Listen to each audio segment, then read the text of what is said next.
Hello dear students. आज differential calculus में हम आपको कुछ डेफिनेशंस करा रहे हैं। कौन कौन सी डेफिनेशंस हैं? Radius of curvature, curvature, center of curvature, circle of curvature, chord of curvature, evolutes and involutes. वक्रता त्रिज्या क्या होती है? वक्रता, वक्रता केंद्र, वक्रता वृत्त, वक्रता जीवा, केंद्रज और प्रतिकेंद्रज। डियर स्टूडेंट्स, कुछ डेफिनेशंस तो अपन पूर्व में कर चुके हैं। जब हमने ये चैप्टर स्टार्ट किया था उस समय हमने डेफिनेशंस बता दी थी, तो मैं उन डेफिनेशंस को भी रिपीट कर रहा हूं और बाकी की जो डेफिनेशंस हैं वो भी आज हम डिस्कस करेंगे, क्योंकि ये डेफिनेशंस क्लियर होना बहुत जरूरी है। तो क्या क्या डेफिनेशंस हैं? तो सबसे पहले मैं रेडियस ऑफ कर्वेचर क्या हो की डेफिनेशंस डिस्कस करेंगे। डियर स्टूडेंट, ये कोई वक्र बनाया गया कर्व है। ये कोई कर्व है। इस कर्व पर दो निकटवर्ती बिंदु P तथा Q लिए गए हैं। P और Q दो निकटवर्ती बिंदु हैं, दोनों समीप समीप हैं। बिंदु P पर एक स्पर्श रेखा खींचे और Q पॉइंट पे एक स्पर्श रेखा खींचे, तो ये दोनों स्पर्श रेखाएं PT और QT डैश OX अक्ष के साथ क्रमशः साई और साई प्लस डेल्टा साई कोण बनाती है। तो डियर स्टूडेंट, ये एंगल आप जानते हो डेल्टा साई होता है ये, क्योंकि बहिष्कोण जो होता है ये दो अंतराभिमुख कोण के योग के बराबर होता है। तो ये साई, ये डेल्टा साई और ये साई प्लस डेल्टा साई, तो ये कोण इस कोण के और इस कोण के योग के बराबर होता है। अब ये जो स्पर्श बिंदु हैं P और Q, इन स्पर्श रेखाओं के स्पर्श बिंदु P और Q, इन पर अभिलंब खींचे गए हैं। P बिंदु पर एक अभिलंब खींचा गया। अभिलंब आप जानते हो स्पर्श रेखा पर परपेंडिकुलर होता है। तो ये कोई स्पर्श रेखा पर परपेंडिकुलर खींचा, ये Q पॉइंट पर कोई अभिलंब खींचा, ये दोनों अभिलंब N बिंदु पर काटते हैं। ठीक है डियर स्टूडेंट, अब हम क्या करेंगे? ये जो पॉइंट Q है, जैसे जैसे ये पॉइंट Q P की ओर अग्रसर होता है तो ये पॉइंट N C की ओर टेंड्स करेगा। तो ये Q पॉइंट P की ओर अप्रोच कर रहा है, जैसे ये हमारा QN है। तो जैसे जैसे ये Q पॉइंट P की तरफ बढ़ेगा तो N पॉइंट जो है इस तरह से फिर यहां आ गया, और जब P पर आ जाएगा तो ये C की तरफ आ जाएगा। तो when Q approaches to P, then N tends to C। ठीक है स्टूडेंट, जैसे जैसे बिंदु Q P की ओर पहुंचता है तो N बिंदु C की ओर प्रवृत्त होता है, और जब बिंदु Q P पर पहुंच जाएगा तो N पॉइंट C पर पहुंच जाएगा। ठीक है डियर स्टूडेंट, तो ये जो हमारी बिंदु P की C से जो दूरी होती है, इस पॉइंट P की C से जो दूरी है, दैट इज CP। इस CP को ही हम रेडियस ऑफ कर्वेचर कहते हैं, वक्रता त्रिज्या। तो किसी वक्र के बिंदु P पर जो CP दूरी है, इस दूरी को ही हम वक्रता त्रिज्या कहते हैं, रेडियस ऑफ कर्वेचर कहते हैं। और इस CP की जो दूरी है इसको रो से व्यक्त करते हैं, रेडियस ऑफ कर्वेचर को रो से डिनोट किया जाता है। तो वक्रता त्रिज्या समझ गए आप? जो CP दूरी है जिसको हम रो से डिनोट करेंगे, इस CP को ही इस वक्र के बिंदु P पर वक्रता त्रिज्या कहते हैं। अब आ जाता है कर्वेचर, वक्रता। तो जो वक्रता होती है ये रेडियस ऑफ कर्वेचर का रेसिप्रोकल होता है। CP का व्युत्क्रम यानी कि 1/CP, दैट इज 1/रो। तो 1/रो को हम इस वक्र के बिंदु P पर वक्रता कहते हैं, कर्वेचर कहते हैं। ठीक है, दो डेफिनेशन क्लियर हो गई। रेडियस ऑफ कर्वेचर वक्रता त्रिज्या। तो वक्रता त्रिज्या कौन सी है? किसी वक्र के बिंदु P पर जो है CP दूरी, ये वाली जो CP दूरी है, इस दूरी को हम वक्रता त्रिज्या कहते हैं। और CP का व्युत्क्रम जो होगा 1/CP, और CP को हमने रो से डिनोट किया गया है, तो 1/रो जो है हमारा कर्वेचर कहलाता है। अब नेक्स्ट आ जाता है वक्रता केंद्र। डियर स्टूडेंट, ये जो बिंदु C है इसको हम वक्रता केंद्र कहते हैं।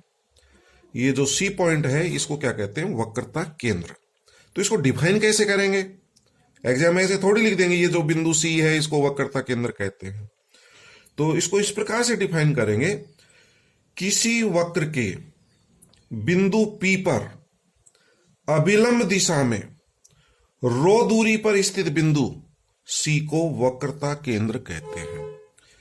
P की C से दूरी कितनी है? रो है, जिसको रेडियस ऑफ कर्वेचर कहते हैं। और ये कौन सी दिशा है? नॉर्मल, अभिलंब दिशा है।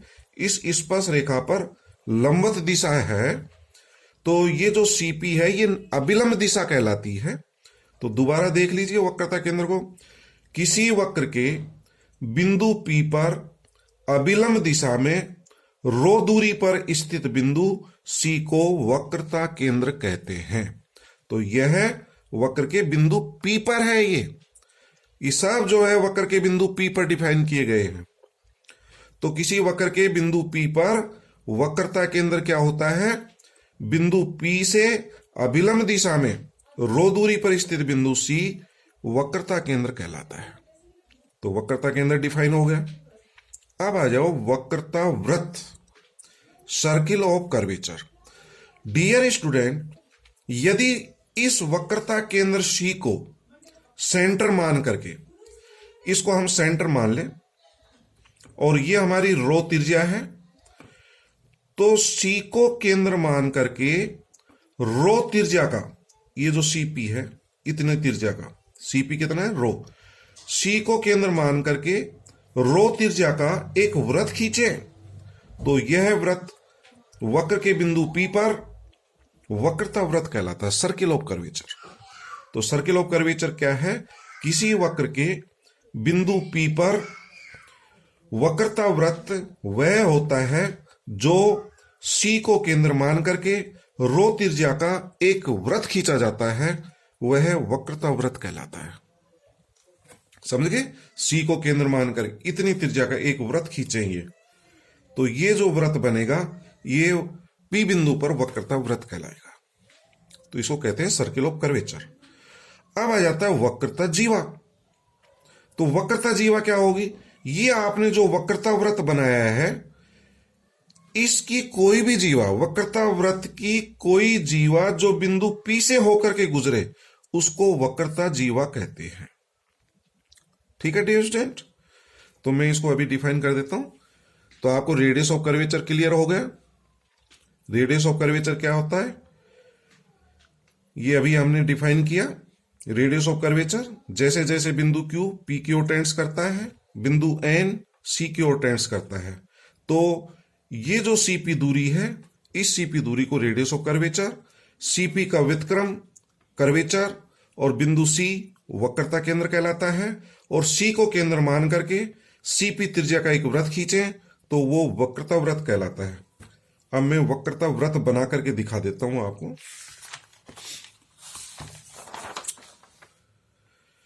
ये जो हमारा जैसे कोई वक्र है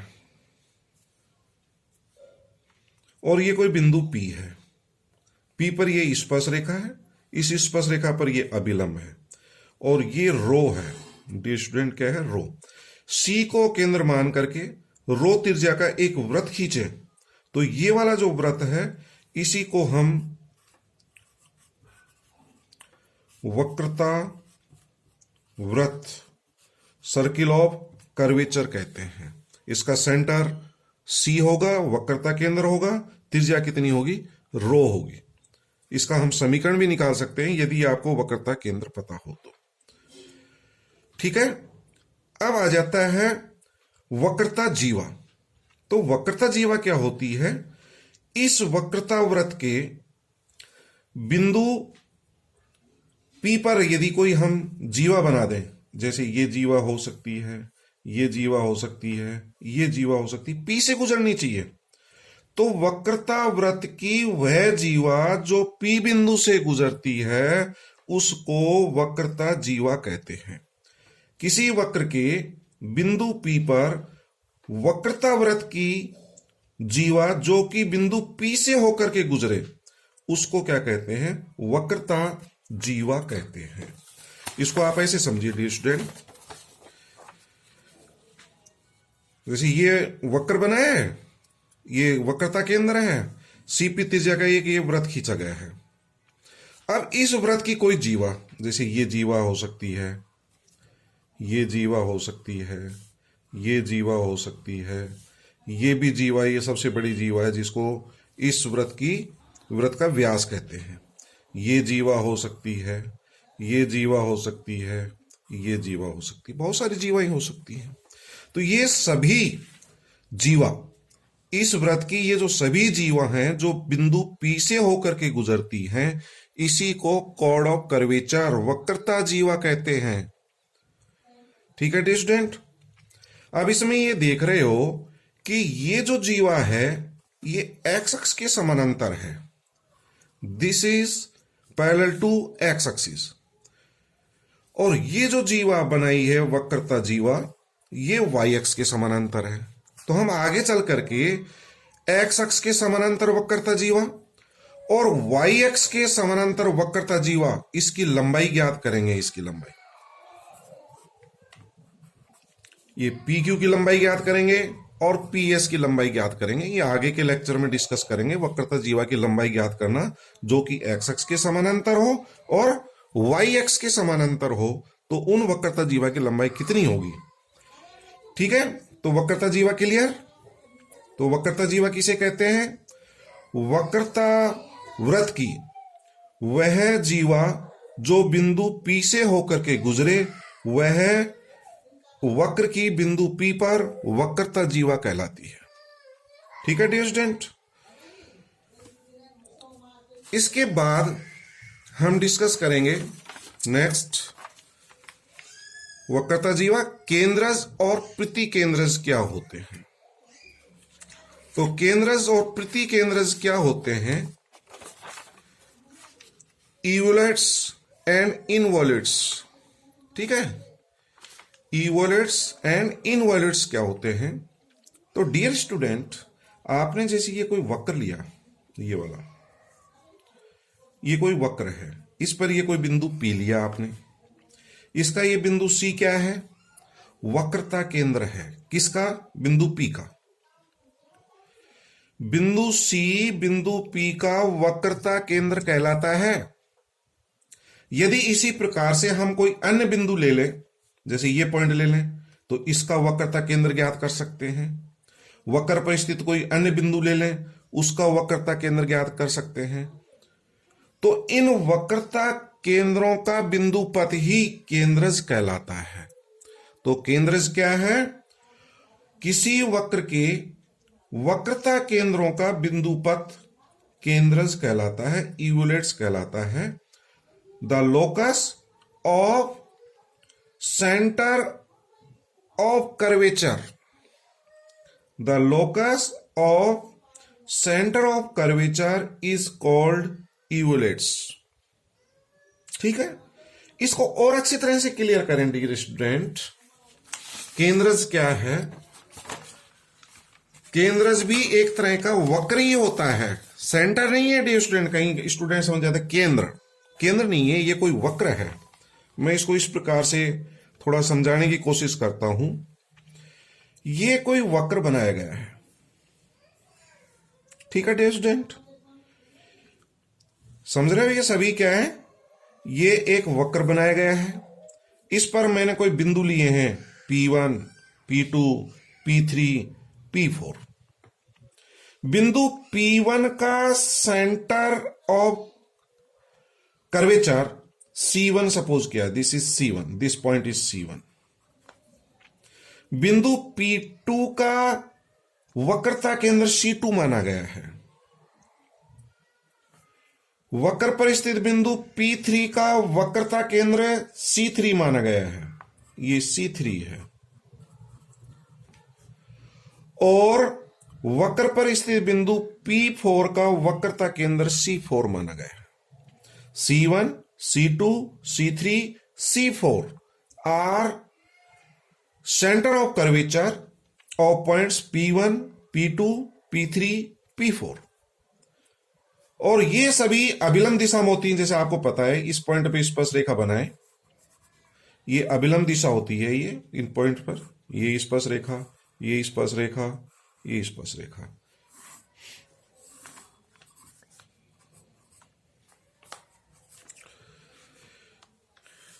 तो ये कोई वक्र बनाया गया है, इस पर P1, P2, P3, P4 कोई पॉइंट्स हैं, ये अभिलंब है। और अभिलंब दिशा में ही आपको पता है कि सेंटर ऑफ कर्वेचर होता है, वक्रता केंद्र।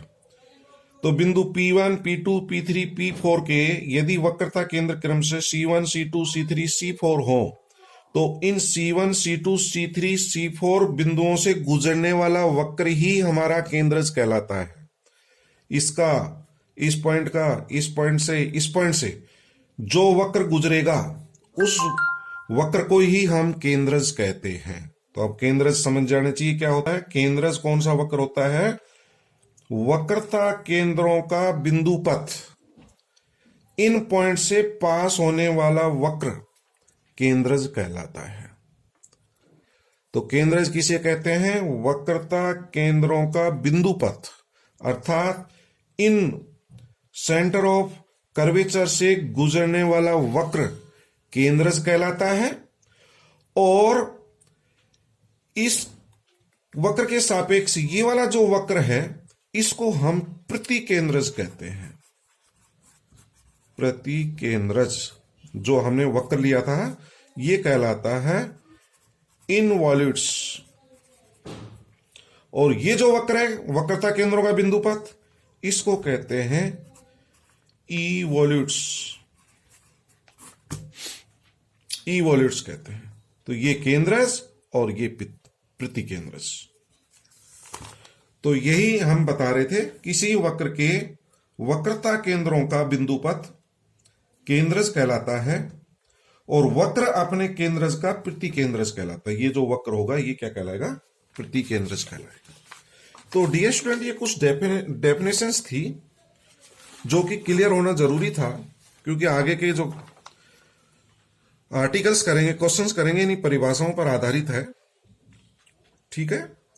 तो कल के लेक्चर में हम आपको जो है क्या कराने जा रहे हैं, ये जो वक्रता केंद्र आया था, इसके निर्देशांक ज्ञात करेंगे।